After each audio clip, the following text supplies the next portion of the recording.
das facilidades, em que um crente parece o mesmo mundano, em que uma mulher crente veste de forma tão indecente como aquela que não conhece a Cristo, se pinta tanto como aquela que não conhece a Cristo, se pinta tanto como aquela que não conhece a Cristo, fala igual àquela que não conhece a Cristo. Não é o evangelho da Bíblia, porque o evangelho da Bíblia muda radicalmente e faz a pessoa diferente por dentro e por fora. Vamos falar sobre o tema Nós nos recomendamos como ministros de Deus. E isso é baseado em 2 Coríntios 6,4, onde o apóstolo Paulo disse: Nós nos recomendamos de todos os modos como ministros de Deus. O que isso quer dizer? A nota de estudo desse versículo diz: a expressão grega traduzida como nós nos recomendamos passa a ideia de nós provarmos ou de nós mostrarmos que somos. Mas como que nós mostramos que somos ministros de Deus? Uma maneira de fazer isso é por meio da nossa aparência. É por meio da nossa aparência. Vigilante da Razão, o seu canal de opinião e crítica. Meus amigos e minhas amigas do canal Vigilante da Razão, tudo bem com você? Muito bom dia, boa tarde, boa noite a todos vocês que estão aí do outro lado prestigiando mais este vídeo. Para quem não me conhece, eu sou Denilson Douglas, eu sou o apresentador do canal Vigilante da Razão. E eu desejo de todo o meu coração e de todo o meu entendimento que todos os seus projetos se tornem realidade. Esses são os meus votos sinceros para cada um de vocês. Se você está chegando agora no canal Vigilante da Razão, esse canal trata-se de um canal que aborda diversos temas, diversos assuntos como ateísmo, agnosticismo, religião, política, filosofia, um pouco de cada coisa, para sempre deixar você muito bem informado. E você é muito bem-vindo ao canal Vigilante da Razão. Se você chegou aqui por indicação de algum amigo, muito obrigado. Se você, de repente, por acaso, viu algum short ou viu algum vídeo nosso, muito obrigado. Compartilhe este vídeo. Se você ainda não é inscrito, clique no botão de se inscrever no canal Vigilante da Razão e acione o sino das notificações, porque todas as vezes que eu lançar algum vídeo aqui no canal, você será avisado com muita antecedência. E o YouTube tem distribuído os vídeos do canal Vigilante da Razão ainda de forma muito tímida. Mas eu já de antemão agradeço muito pelo privilégio de ter 661 pessoas inscritas no canal. E eu quero fazer um apelo. Por gentileza, assista ao vídeo até o final. Eu preciso que o recado que eu der nos vídeos do Vigilante da Razão seja ouvido por você até ao final do vídeo, porque para mim ajuda muito no ranqueamento do vídeo, ajuda muito no acúmulo de horas públicas de vídeo, e isso tudo beneficia o canal Vigilante da Razão e beneficia você, porque também eu fico mais motivado para produzir mais conteúdo como esse. Ok? Mas no vídeo de hoje eu quero falar sobre o seguinte assunto: usos e costumes, a religião ditando as regras. Por favor, pense comigo, raciocine comigo com a mente aberta, desarmado, de forma independente. Use o seu senso crítico para a análise do que eu vou falar neste vídeo.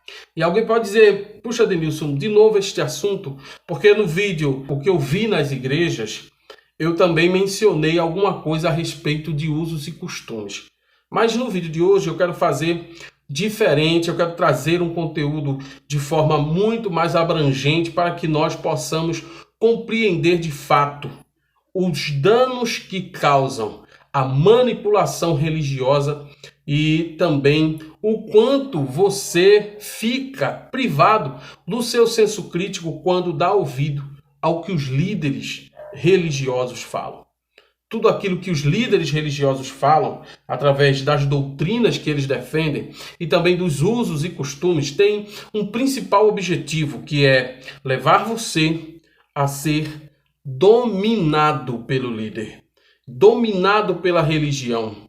guiado pelo suposto Deus que não se revela, que também não dá sinal algum de existência. E fica você aí se alimentando de arrepio na pele, se alimentando de ideias fantasiosas, fica você aí dando o seu dinheiro, dando o seu tempo, dando sua preciosa atenção, que você poderia estar fazendo muitas outras coisas. Você dedica tempo, dinheiro, recursos, saúde à religião.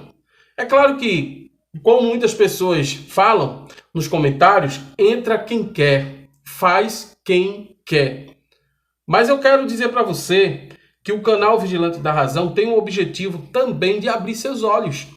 Isso mesmo. Se você não quiser ouvir, se você não quiser dar atenção, fique à vontade, é um direito que lhe assiste. Mas o meu dever é de falar tudo aquilo que eu vi, tudo aquilo que eu ouvi, tudo aquilo que se passa nos porões deste submundo, que é o submundo religioso, onde apenas os líderes são favorecidos e os fiéis ficam à mercê de promessas vazias e de vãs esperanças. Então, direto para o vídeo de hoje, os usos e costumes nas igrejas expressam principalmente o desejo que as igrejas têm de dominar as mentes das pessoas e de fazer com que essas pessoas sejam verdadeiros serviçais da religião, porta-vozes da religião. Não se engane quando você é induzido a usar uma determinada roupa para ir à igreja, quando você é induzido a se abster de determinados alimentos e determinadas práticas no seu dia a dia para agradar o seu líder, para cumprir aquilo que a igreja determina para você. Você talvez pense de forma muito errônea que está agradando a Deus. Na realidade, a própria igreja sabe muito bem a diferença entre doutrina e costume. A doutrina, segundo eles, é tudo aquilo que consta na Bíblia, que são conceitos e valores que são orientados pelas Sagradas Escrituras, as supostas Sagradas Escrituras. Isso é doutrina. Já os costumes partem única e exclusivamente do entendimento de um homem. É simples assim. Um homem ou um conjunto de homens visando perpetuar o poder sobre a mente das pessoas e visando supostamente diferenciar o seu rebanho dos demais, denotar uma suposta novidade de vida que se expressa de forma interior e exterior e incutir na mente dos fiéis a ideia de que eles devem imitar os seus líderes, os perfis dos originários, fundadores daquela religião, e, finalmente, organizar e dar uma suposta boa aparência aos membros da organização perante os de fora. É como no quartel do Exército ou de qualquer das forças armadas que temos no Brasil.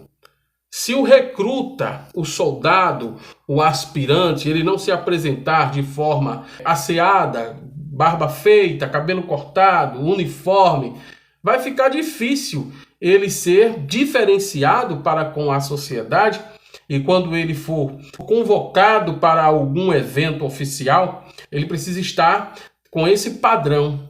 Então, é como se o líder religioso tivesse o interesse de padronizar os seus fiéis, de maneira que eles sejam reconhecidos lá fora como crentes no Senhor Jesus. Interessante que quando a gente analisa a Bíblia, o andar de Jesus era de forma tão popular e simples que ele se misturava às pessoas que o rodeavam.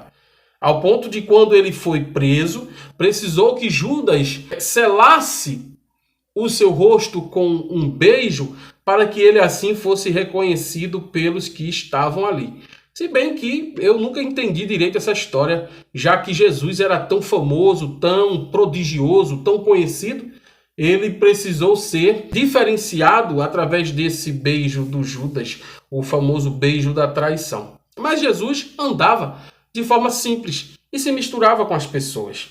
Mas, por exemplo, uma religião como as Testemunhas de Jeová, que valorizam tanto as vestes, o andar de forma modesta e decente de homens e mulheres, Eles são adeptos de uma cultura americanizada, de andar com roupas sociais, para que assim todos os membros da religião das Testemunhas de Jeová se diferenciem na multidão.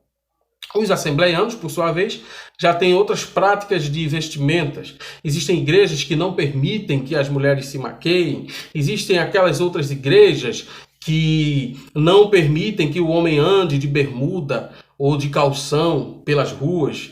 Existem aquelas que proíbem o consumo de certos alimentos, outras que proíbem o cristão assistir a uma programação que não seja com a temática gospel, com a temática evangélica. Isso são usos e costumes que acabam permeando a mente dos fiéis e deixando eles meio que muito influenciados. Existem mesmo aqueles que chegam a quase enlouquecer. Isso, na verdade, oprime demais os fiéis, porque eles têm que seguir as normas da Bíblia, as normas da religião, e não se engane ao pensar que esta prática de usos e costumes, de adoção de posturas muito específicas e rigorosas, por muitas vezes, é privilégio das religiões cristãs. Não, não, não. As religiões de matriz africana, elas adotam para com os iniciados uma postura rígida também, que envolve jejum de certos tipos de alimento, abstenção de alguns tipos de bebida, até mesmo as cores que são preferidas dos orixás devem ser levadas em conta. Enquanto você não é iniciado no orixá, você não tem EO nenhum, entendeu? Você come de tudo, faz de tudo, pega em tudo, entendeu? Mas tem depois que você se inicia, você começa a pegar a característica, né, daquele do seu orixá. Seu orixá também começa a incorporar certas coisas dentro de você, né? Então, essa pessoa que me falou, me citou o Pai Oxóssi, né? Que é proibição para Pai Oxóssi, os filhos de Pai Oxóssi comerem mel, né? E os babalorixás afirmam que, com isso, o fiel está respeitando a vontade do orixá. Imagine agora uma entidade espiritual se manifestando para um fiel, dizendo para ele, olha, não come óleo de dendê porque a entidade não aceita. Ou então, olha, não use roupas de cor escura, porque a minha cor preferida é a cor branca ou vermelha. Existem diversos tipos de entendimentos nas religiões de matriz africana que levam a crer que o fiel precisa ter essa sensibilidade e esse respeito. O que se passa? O que se passa são tradições. São tradições, são questões psicológicas que os fiéis incutem na mente, são sugestionamentos. Isso tudo se passa nas religiões. Nas grandes religiões, nas religiões pequenas, nas religiões de matriz africana, nas religiões do hinduísmo, islamismo, cristianismo, catolicismo. A minha avó, por exemplo, nas sextas-feiras, ela se abstinha de toda e qualquer forma de carne. Ela não comia carne. Não apenas na época da Semana Santa, né? Que nós vivenciamos até há pouco tempo. Mas a minha avó nas sextas-feiras não comia carne porque ela dizia que ofendia grandemente a alma dos falecidos. Era como se, quando se ingerisse carne naquela sexta-feira, era como se tivessem blasfemando, vilipendiando os mortos, como se os mortos soubessem de alguma coisa. Mas tudo não passa de superstição, tudo não passa de crendices. Então, o que na verdade representa essa interferência da igreja nos usos e costumes dos fiéis, nós já vimos. Pura dominação mental. Inclusive, em vários casos de religiões ortodoxas, religiões até mesmo hegemônicas, há casos de pessoas que foram simplesmente desassociados das religiões porque descumpriram essas normas. As Testemunhas de Jeová, por exemplo, impõem um rigor muito grande na questão dos alimentos. Por exemplo, alimentos que levem sangue, alimentos que remetam a uma origem duvidosa, o vatapá, como o acarajé, como alimentos à base de óleo de dendê. Muitas religiões não comem esses tipos de alimento. Agora, com relação às roupas com relação às vestes, isso ainda não é unanimidade, mas existem igrejas que tentam controlar com muita força o uso de roupas, de adereços, de maquiagem por parte dos fiéis. E isso também gera um clima de insatisfação. Há pessoas que chegam a declarar publicamente que sairiam da denominação e fariam parte de outra mais liberal, caso os seus pais não ficassem magoados. Então são pessoas que se sujeitam à prática religiosa não por livre e espontânea vontade, mas por imposição dos pais, ou por medo de que as entidades, que um Deus invisível, o Espírito Santo, algum santo, alguma entidade venha de repente se vingar de seu ato de rebeldia ao sair dessa denominação.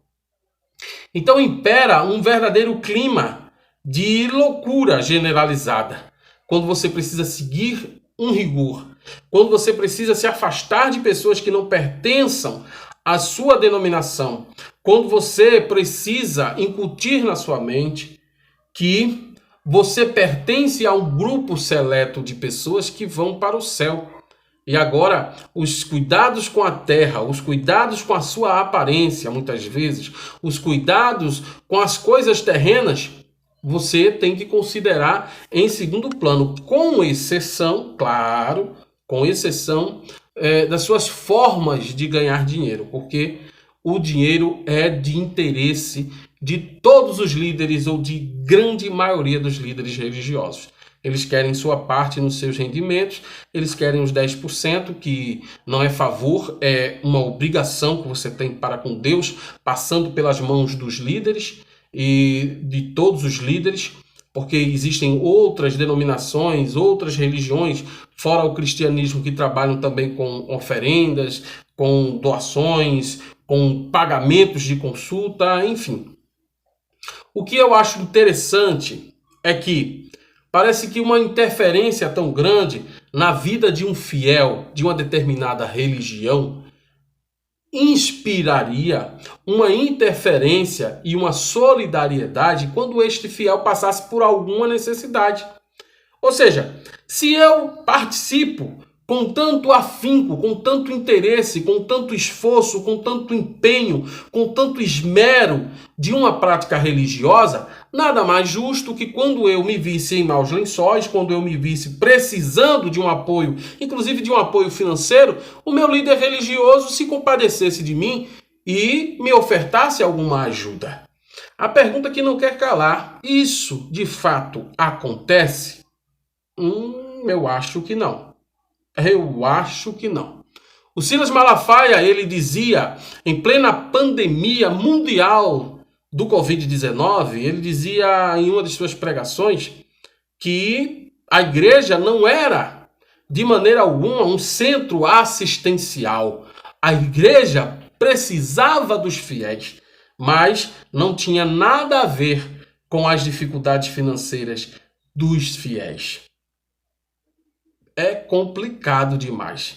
É o tal do venha a nós o vosso reino, nada. Essa é a verdade que não quer calar. Eles querem uma interferência e uma influência muito grande nas nossas vidas, porém, nós não podemos participar dos louros, das conquistas. Não. De maneira alguma. Inclusive, por exemplo, quando o bispo Edir Macedo ele precisou adquirir a TV Record para usá-la com finalidades evangelísticas, só que não, ele pediu ajuda dos fiéis. Pediu para que os fiéis, inclusive, dessem fim a tudo, vendessem tudo e fizessem aquele investimento que eles estariam investindo na obra de Deus. O que se vê hoje? A Record, que criticou tanto a TV Globo, tem sua versão do Big Brother, que é a Fazenda, tem sua versão das telenovelas, muitas delas com temáticas bíblicas, outras não. Sabe? Eu vejo muita demagogia. Aqui em Pernambuco, a Igreja Evangélica Assembleia de Deus de Pernambuco, lá no começo dos anos 2000, os mais novos não sabem não, mas eu fiz parte dessa época. No início dos anos 2000, foi feita uma movimentação tremenda na igreja para arrecadar dinheiro para que fosse adquirida a Rede Brasil de Comunicação, que antigamente se chamava Rádio Boas Novas. Eu não sei se ainda se chama, mas hoje essa Rede Boas Novas chegou até a inaugurar um canal de televisão, um canal de TV aberta aqui em Pernambuco, adquirido com dinheiro angariado dos fiéis. Mas quando um fiel passa por necessidade, ninguém vem ajudar não. Não se engane, por favor, não se engane. Ninguém vem ajudar o fiel não. Então, meus amigos e minhas amigas, é necessário que você abra seus olhos. Com relação a mim, eu já não faço mais parte. Para mim, isso é indiferente.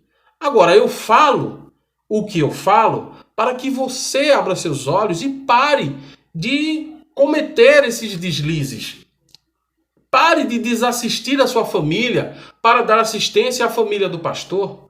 Pare de querer, na verdade, salvar a sua alma de um pecado que supostamente o primeiro homem cometeu na face da terra. E esse suposto pecado do suposto primeiro homem ou do primeiro casal interfere diretamente na sua vida e na vida de todo ser humano que nasce, que abre os olhos, já está contaminado com esse pecado. E agora a igreja representa a agência da salvação divina na terra. E o pastor seria o quê? O agenciador. É o atravessador da sua salvação. Ora, não é a Bíblia mesmo que diz que não há intercessor entre Deus e os homens? Ah, tá certo. O seu padre, o seu pastor falou, né? Que o intermédio é como você pedir a oração de algum irmão, né? Você encontra um irmão na rua e diz, rapaz, ora por mim aí. Eu sei que ele não é intercessor direto com Deus, mas eu peço uma força, uma ajuda. Não é assim? Abra seus olhos. Abra seus olhos.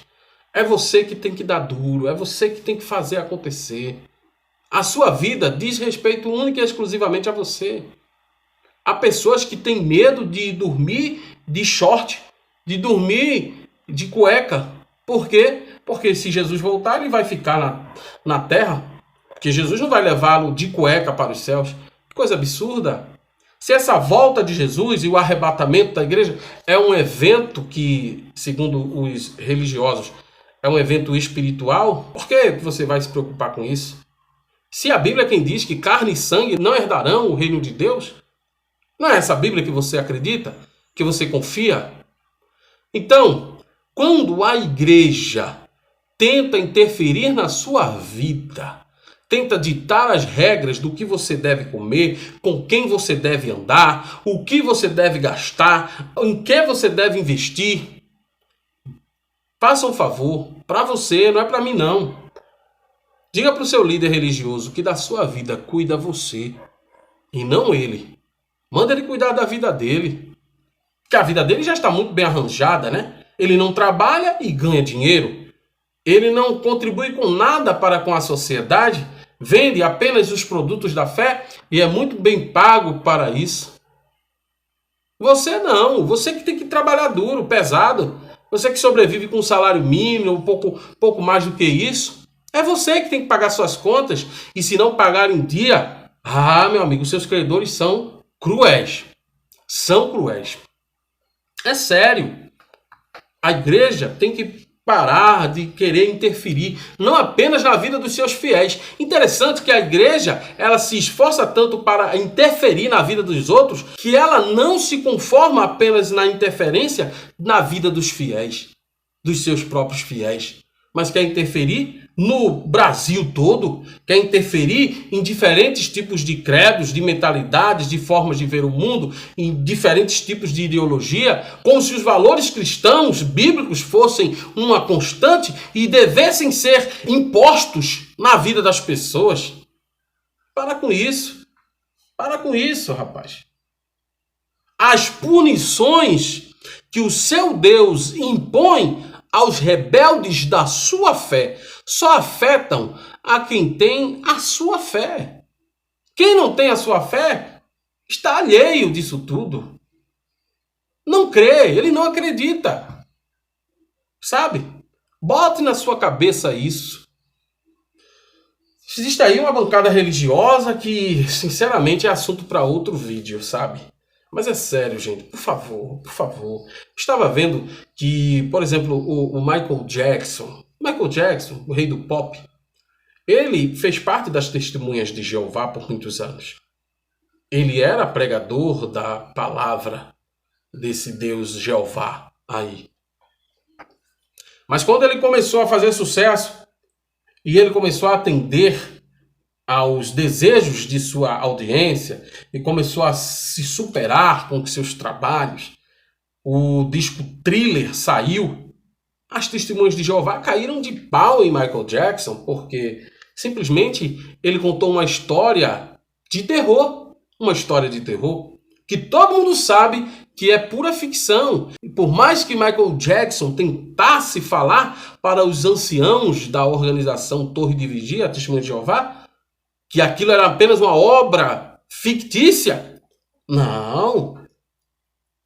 Reza a lenda que ninguém entendeu e todos pediram para que ele se comportasse, caso contrário ele iria ser desassociado. E foi o que aconteceu.